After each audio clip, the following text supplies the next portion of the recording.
為了要減少民眾使用共一支注射筒去餵着病，衛福部對2006年開始就推動注射筒的自動販賣機。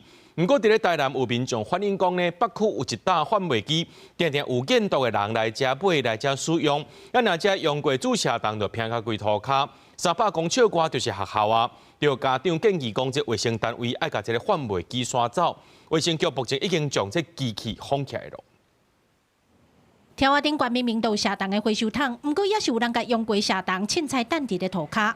民眾趕緊甲捡去等回收桶，當時大問佇網絡。民眾認為射筒的自動販賣機設佇遮真無通，因為300公尺外都是學校，附近閣有轉運站，人來來去去，說定都有驗毒的人來遮買射筒，資源烏白等。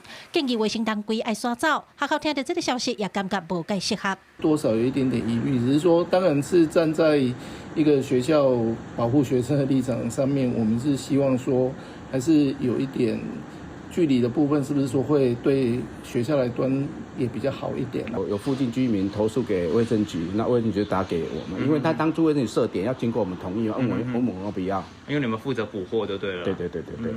那也是有蠻多人來買的，大概一個月200盒，一兩百盒差不多。60塊一支機器會買到這盒，內底有2支射筒、酒精片、甲透白用的藥水。藥局講，這個物件成本早就超過10塊錢。衛生局表示，因為驗毒的人會公價用共一支射筒，致使餵到艾滋病也是關鍵。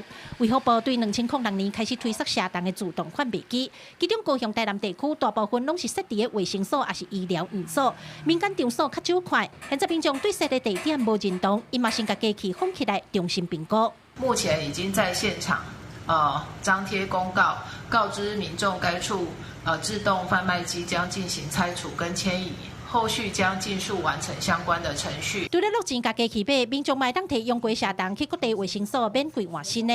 衛生局強調，安尼做的目的都是為了減少傳染風險。